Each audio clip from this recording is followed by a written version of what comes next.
Au nom de ma vidéo, bienvenue à UNIS. Je vais parler de la planification des ressources humaines, une approche stratégique pour anticiper les besoins en compétences. C'est quoi la planification des ressources humaines? Par exemple, comme un jardin, on prévoit combien de plantes, quand les planter, comment les entretenir. Ici, on prévoit combien de personnes il faudra, avec quelles compétences et à quel moment. On évite le manque de personnes ou le gaspillage. On regarde les effectifs actuels. On anticipe les besoins. On agit. Objectif, être prêt au bon moment avec les bonnes personnes. Objectif de la planification des ressources humaines. Anticiper les besoins en effectifs et en compétences. Adapter les ressources humaines aux objectifs stratégiques. Optimiser la performance et la gestion du temps. Étape 1. Analyse de la situation actuelle. Sur effectif actuel, quantitatif et quantitatif. Répartition des compétences. Turnover, absentéisme. État des langages. Étape 2. On prévoit de besoins futurs.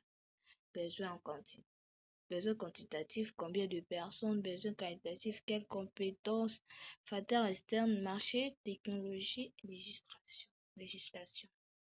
Étape 3, on analyse les écarts. Comparaison entre la situation actuelle et les besoins futurs. Identification de manques ou surplus. Diagnostic des compétences à développer. Étape 4, on élabore les plans d'action des ressources humaines. 1. On recrutement interne et externe, formation et développement, gestion des talents, réduction, réorganisation des effectifs. Étape 5. On met en œuvre les plans. Définition de rôle, qui va faire quoi et qui, échéancier, indicateur de performance, outils de pilotage. Étape 6. On suivi et ajustement. Suivi les indicateurs de ressources humaines, ajustement en fonction des écarts peu improuvés, boucle d'amélioration continue. Outils de planification de ressources humaines. Nous avons besoin de la gestion de planification, PC, CIR, SWOT et bilan social. Pourquoi c'est utile pour une entreprise? Avoir les bonnes personnes au bon moment ou bon endroit. Réduire les imprévus liés au personnel.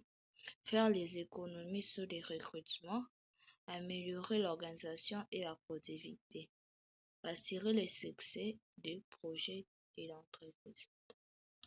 Un schéma un peu simplifié du processus de planification des ressources humaines. 1. Nous avons l'analyse. 2. Nous avons prévoir. 3. Comparer. Et 4. Agir. Conclusion, pour clore, la planification des ressources humaines est un levier stratégique.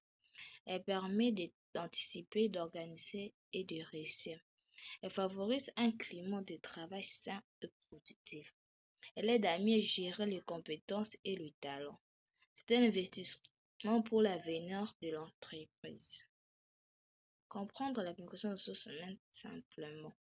Imagine que tu prépares un jardin, tu choisis combien de plantes, lesquelles, quand les planter et comment les entraîner. Dans une entreprise, c'est pareil, sauf qu'on parle de personnes.